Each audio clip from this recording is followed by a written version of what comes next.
Larry, let's start with two comments coming from two important countries right now in Europe, Serbia and Hungary. The head of Serbia, he said that we are going to have a world war in 3 to 4 months. Yeah. And the other one was from Orban. He's saying that NATO is preparing for a military operation in Ukraine, and we are not going to be part of this. What they're talking about when you look at these two pictures coming from these two countries that are important, that are opposing the NATO's policy in Ukraine. Well, up to this point, NATO's doing a good job of threatening and exercising belligerent, bellicose rhetoric. They're not able to really back it up entirely. So I would be more concerned if we saw an alert go out across Europe, activating each country's military force, putting them on alert, issuing them what's called a warning order that they be prepared to deploy to carry out a mission against Russia. We're not seeing that. And it's one thing for a leader to say, oh, we're going to respond militarily, we're going to send troops. Okay, start the process, because to activate these units, there's got to be communication from the chain of command, from the commander in chief, from the political decision maker down to those guys, to get them to come together, call people back who are on leave, get people out of training courses, have them assemble their equipment, and then give them the order to deploy. And so deploy from where to where. And if they're going to go, let's say, from France to a border post in Romania, okay, how are they going to get there? Are they going to go by car, truck, train? They're going to walk? They're going to go, parachute in? They've got to figure that out.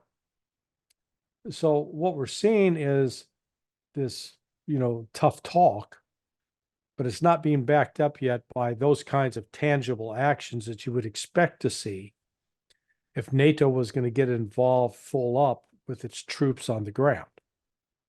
In the United States, the process has this acronym TPFLDD, I think it is. It's called tip fiddle.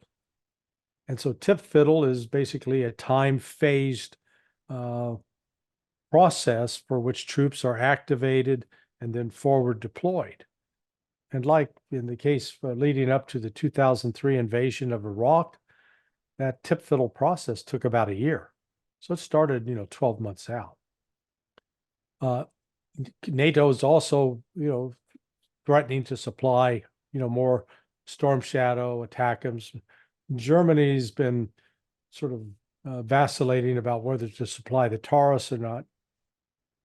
And yeah, here we get again this tough rhetoric. Oh, we're going to do this, and we're going to, and they're sending some, but neither the U.S. nor the Brits nor the French are sitting on a big stockpile of reserves.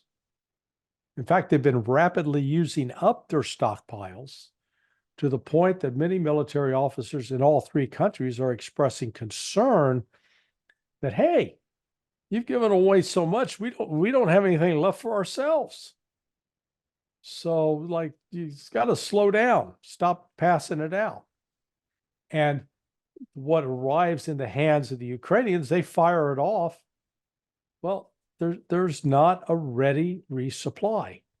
So, they can fire a bunch of ATACMS at Crimea, and, the vast majority of them get shot down. So, they might as well go out and shoot them into the dirt themselves. It's not going to make a bit of difference tactically or strategically with respect to Russian forces and Russian actions. So, yes, the rhetoric is such that I understand why President Vučić and Serbia and Orban, the prime minister in Hungary, are concerned, because they said, this is crazy talk. These people are trying to get us killed. the only good news in that is there's still limits to what they can accomplish. And remember, Stoltenberg, who's talking, the Secretary General of the UN, I mean of NATO, who's been big on, oh, we got to ramp up to do X, Y, and Z. He's still bitching at several of the NATO countries who promised to provide support to Ukraine, but didn't pony up. There's still, oh yeah, we'll kick in. Yeah, well, you can count on our $50,000.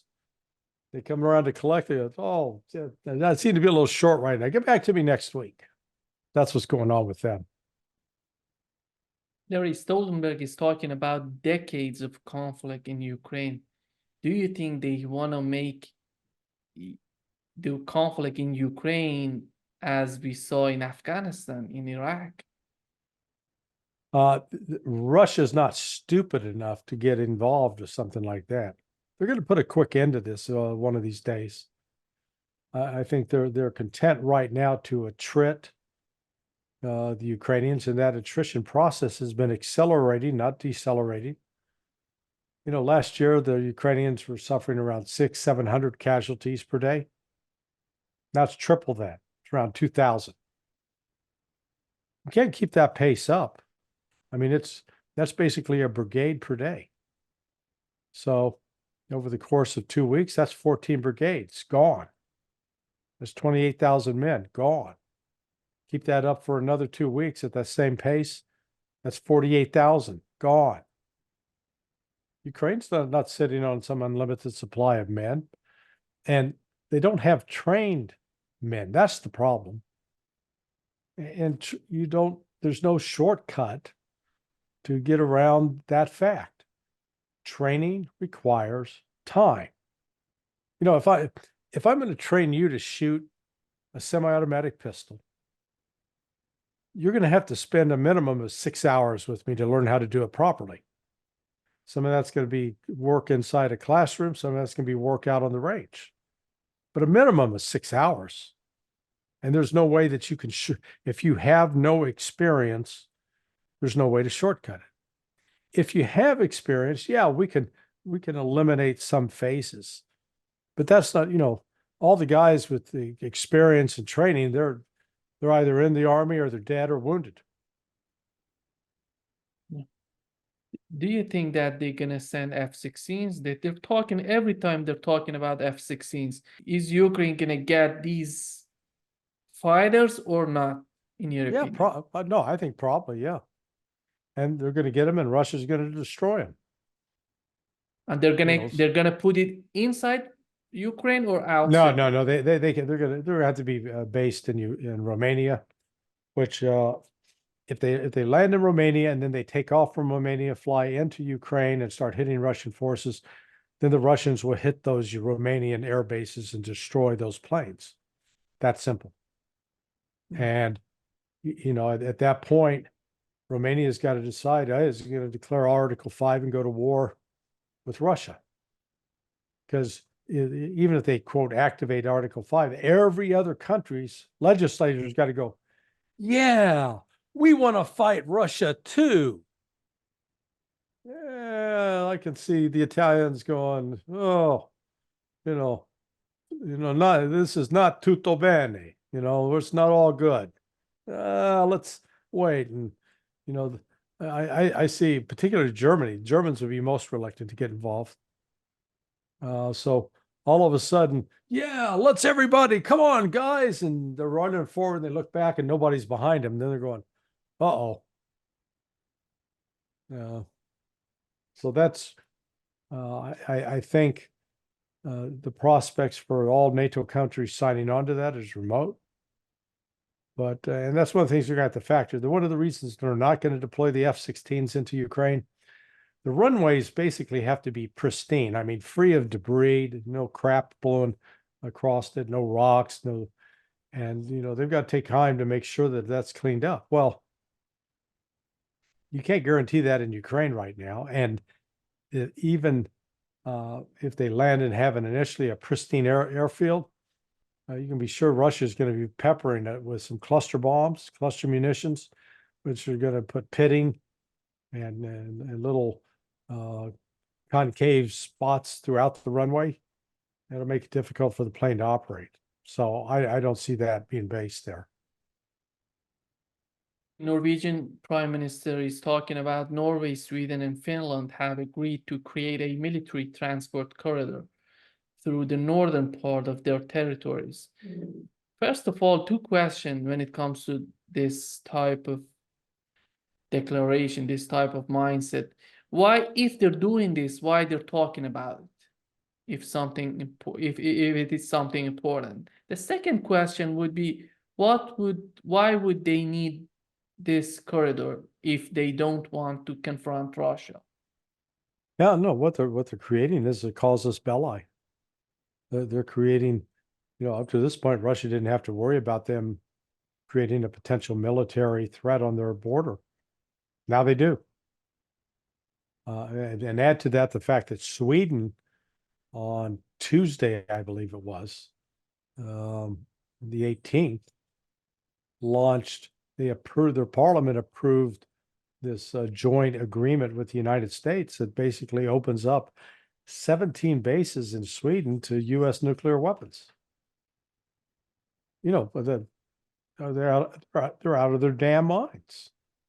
That is, if they go forward with that, if the United States actually decides to deploy some nukes there, they've created the equivalent for Russia of a Cuban Missile Crisis. This would be Cuban Missile Crisis 2.0. And in the same way as the United States was prepared to go to war with Cuba over destroying those weapons, Russia would likely hit Sweden. It's not going to sit back and wait to see if the West decides to actually use the weapons once they forward deployed them. Yeah. How did you find Putin's trip to North Korea? He went there, he was amazingly welcomed in North Korea. It's unbelievable how and when it comes to the objectives of this trip, this visit to North Korea, there are two concepts. First of all, he wants to just connect the military industrial complex of Russia to that one of North Korea. We know that they're so, in terms of artillery shells, they're so good right now. And the other thing would be just giving an economic relief to North Korea that they need desperately. Yeah. And the other point would be sending some signals to the South Korea. Just let them know, if you want to send weapons to Ukraine, supporting Ukraine, we're gonna respond to you. After all, how did you find this trip? Yeah, no, I think Putin was doing what we call horizontal escalation. So instead of going up, he's going out. So strengthening a military alliance, a genuine military alliance with North Korea, because it's right on Russia's border, and they're going to agree to cooperate militarily. Sending a message to both South Korea, Japan, and the United States that Russia will ensure that North Korea is in a position that it can respond or take action that will be detrimental to those other three countries. North Korea stands as a sort of another symbolic failure of U.S. foreign policy. Note that when Trump was president, he at least made a good faith effort to try to forge a relationship with Kim Jong-un. And then I think he initially succeeded in that, but it certainly didn't have support back here in the United States. We prefer to have this antagonism with North Korea. Note that the United States policy of imposing sanctions on countries in order to what? Force a change in government and or force a change in that government's policy. These sanctions have been utter failures. Yeah, they've inflicted some pain and suffering on the people of North Korea, and the people of Iran and the people of Cuba, among others. It failed to inflict pain and suffering on the people of Russia. It sort of, all that did is it woke them up saying, like a Neo from Matrix, oh my God, you seeing the whole Matrix now? Oh, what the West is corrupt. They're evil. They're bad. So we're not going to follow them anymore. So here's Russia taking the lead now that, it restarts, expands its relationships with China. So, China and Russia are in hand in hand. China's always had sort of a, let's call it, love-hate relationship with North Korea. They have been sort of like that big brother that has to always weigh in with the younger brother to keep him from getting drunk and going out and crashing the car on Saturday night.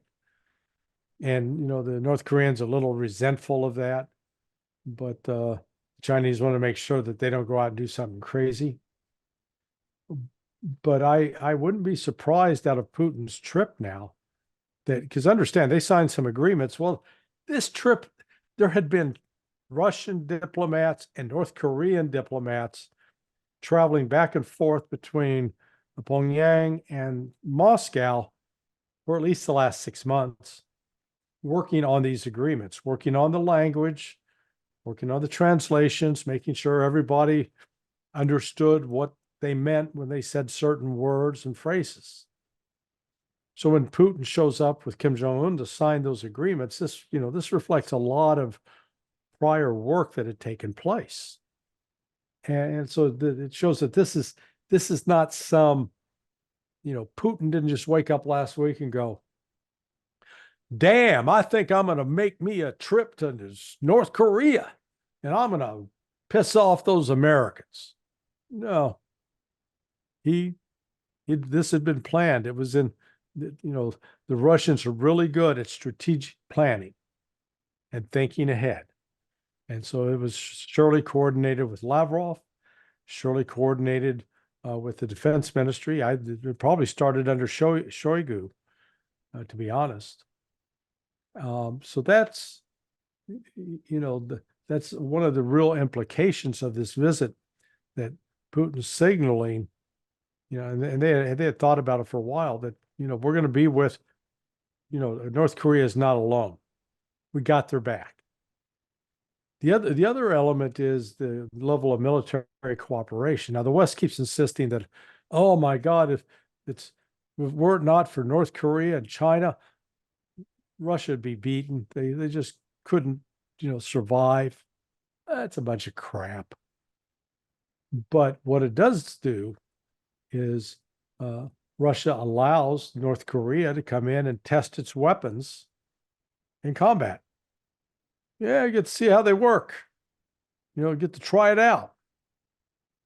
And they can make technical adjustments as needed.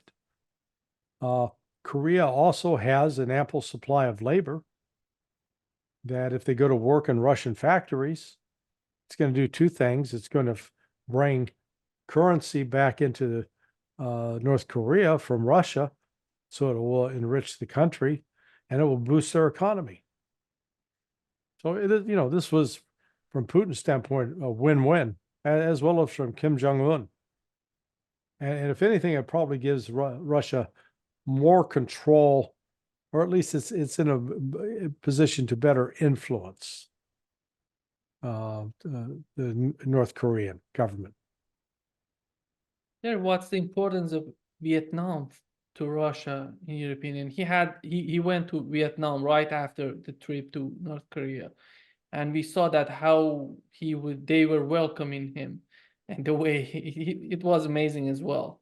But yeah, well, it'd be like welcoming Putin is like welcoming Lafayette if he came back to the young United States in the 1830s for a visit. He would have been an extremely old man. Maybe he's dead by then. But the point was, here comes the guy who was instrumental in getting French support against the Americans in the American Revolution. Well, Putin, Russia, it wasn't Putin. It was Brezhnev. It was Andropov.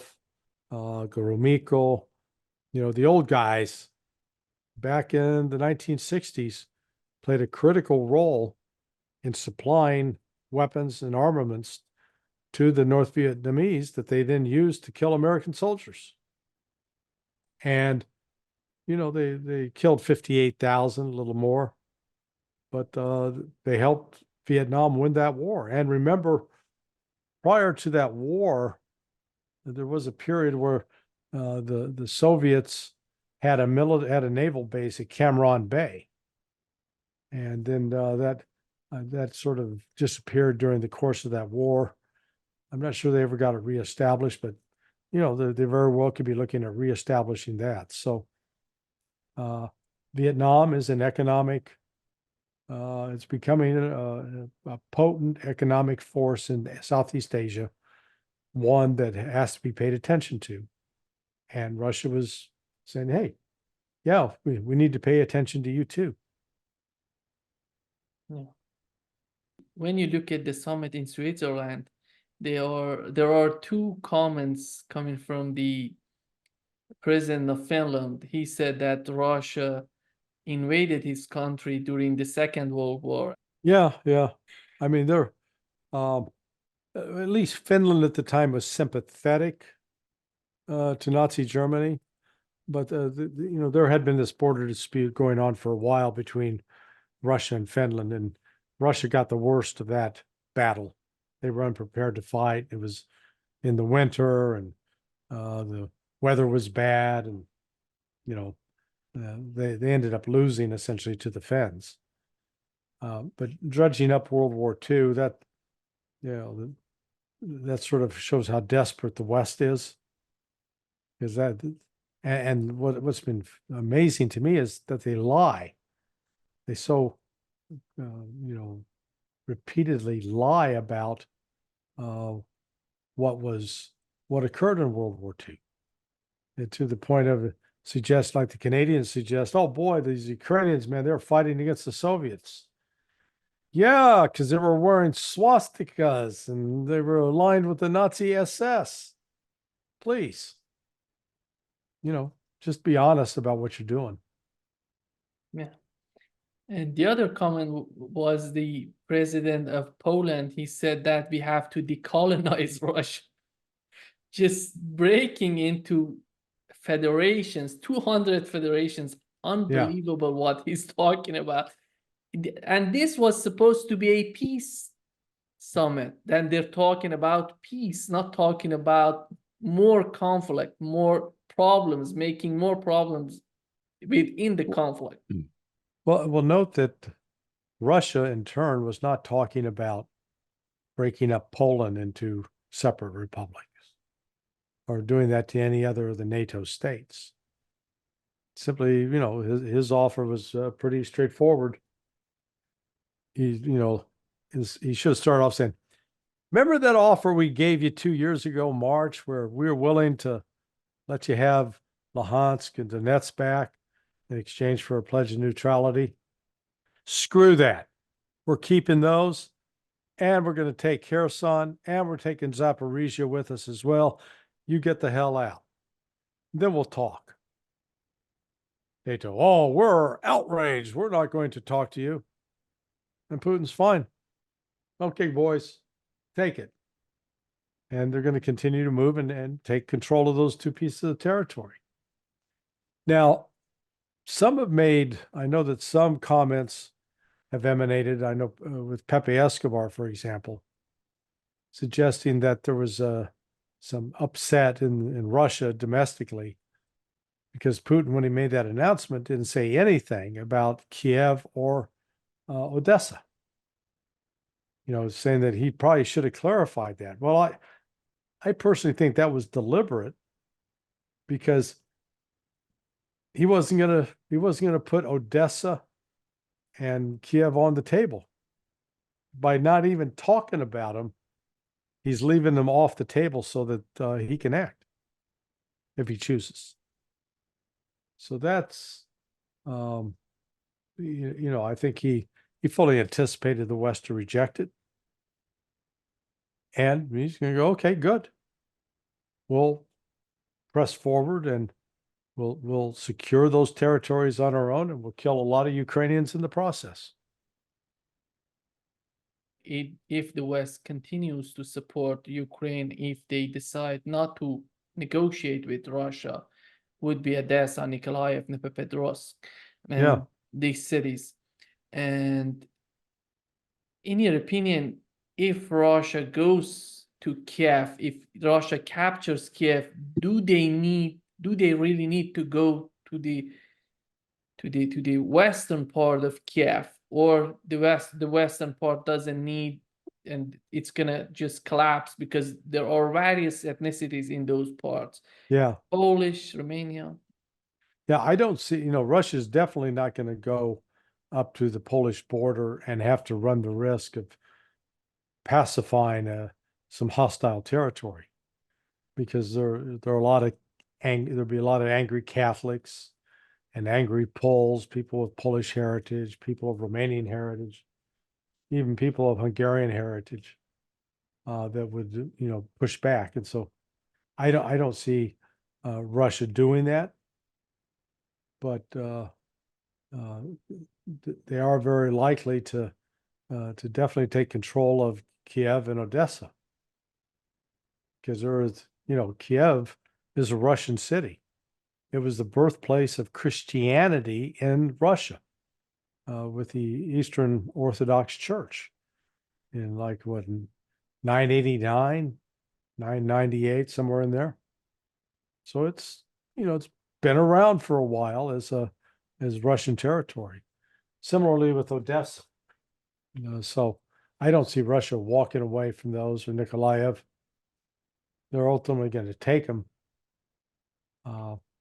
The question remains, will they be taken peacefully, or will they slaughter a bunch of Ukrainian soldiers in the process? That's sort of up to Ukraine. Shifting the discussion to the conflict in Gaza, Mhm. how do you see the current phase of the conflict? We know that it seems that Netanyahu is desperately looking for some sort of escalations between Israel and Hezbollah. And before going to the United States, he started attacking Biden. Do you think that he's looking for some sort of permission from the United States to attack Hezbollah when he gets back? No. I think if anything, he's getting advice from the United States, at least being reported in the media, to say, don't do it. Don't attack Lebanon. Don't attack Hezbollah. Don't do it. You're going to get your ass handed to you. What happened this week was a dangerous shift in Israel. The resignation of the opposition political opponents to Netanyahu from the war cabinet is now made Israel more likely to go forward with these reckless operations in southern Lebanon. Not less likely, because before the war cabinet under the Israeli, let's call it their constitution, the way it's constructed, that war cabinet was the commander in chief, not just Netanyahu. So all members of that cabinet had a say. And that's why, when they switched it from the war cabinet, they resigned. Well, it now reverts to the regular cabinet. Well, you got all the crazies there. You got Itamar Ben-Gvir and Smotrich. Those two alone are complete nutcases. And they're going to press Netanyahu to go into southern Lebanon. And Netanyahu's talking that up. And notice this rift that had developed this week when the head of the Israeli occupation force, the one general, came out and said, well, you can't defeat Hamas because Hamas is an idea. You can't defeat an idea. And Netanyahu pushed back on that hard, and I'm sure he's got some support in the United States on that. But the Israeli general is right. We'll see how much of a conflict, if any, there is between Netanyahu and the IDF going forward. Could be the IDF would say, hey, we're not fighting. And then they'd be faced with having to do court martials and create complete chaos in Israel. So this thing can go a lot of different directions. If the military cooperates and backs up Netanyahu, then they're going to go to war in Lebanon. And it's really increases chances that Israel is going to get decisively defeated militarily. It could put the country at the very existence of Israel as a nation at risk. If they don't go in, you're still likely to get some major political chaos as the pro-Netanyahu crowd, the anti-Netanyahu crowd start increasingly turning on each other. And then, get your popcorn out. There's going to be a fight. It's like back in grade school, fight, they're squaring off and brawling. That's where we're headed. Why does he need to attack Hezbollah? When he was attacking, he was just complaining about the Biden administration not sending enough weapons to Israel. He just mentioned Iran. We are fighting Iran. We are doing this. We are doing that. And when it comes to this type of rhetoric, why he's mentioning Iran when Iran is not actively participating in the conflict?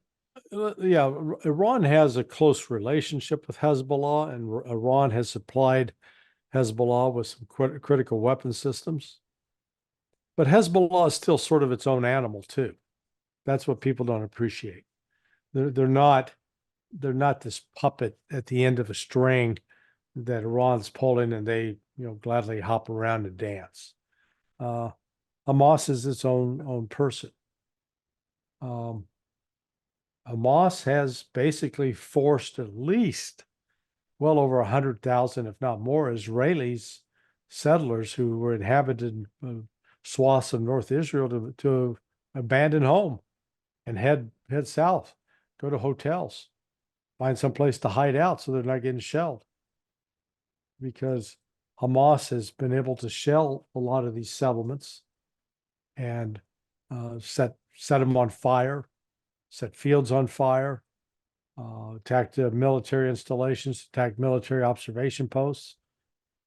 So Hezbollah has been quite active, and Israel hasn't been able to stop them. And Hezbollah is a real problem for Israel, unlike Hamas. With the Israelis, they're killing women, children, and guys that basically are not trained to fight. Oh, look at the big tough Israelis. Ooh. Yeah, they're engaged with genocide. They're killing the unarmed, the people who can't defend themselves. They're persecuting the weak. Hezbollah is not weak.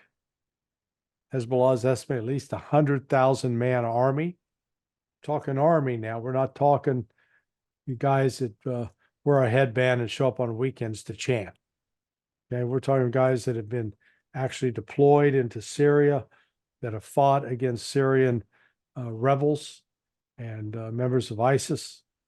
And we're talking about, they're well equipped, they're dug in, they got underground tunnels, trenches, It's more formidable or formidable, depending on how you like to pronounce it, than anything Hamas had. When you look at two different attitudes from Russia and Israel, when you compare these two countries, they are leading with a conflict in the region. Yeah. You see every time Putin is putting out, this is the fourth time he's putting out a peace proposal to negotiate. And you see on the other hand, you see Netanyahu suggesting nothing but the continuation of the war. Right. If Israel is winning, if Israel is just achieving its objectives in Gaza, why they're not suggesting any sort of peace plan to end this conflict? Because they want to exterminate the Palestinians. That's what they're after. They don't want to leave a single Palestinian in Gaza.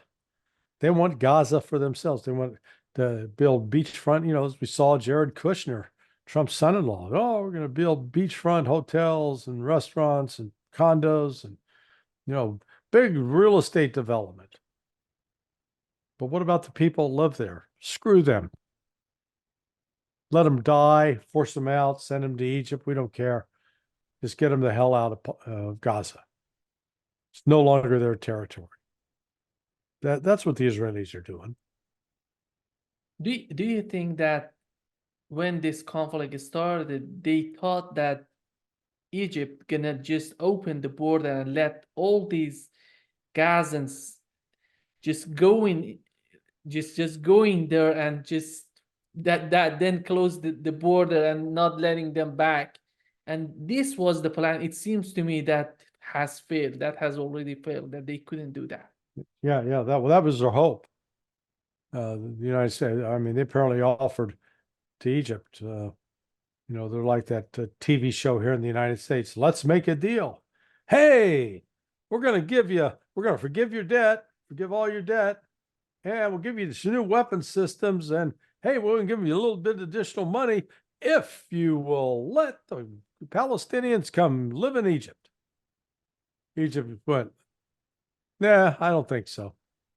Not good enough. We're not going to do it. Yeah, so that's part of the problem. They don't have anywhere to send the Palestinians unless the Israelis kill them all. And Israel's quite happy to keep killing them.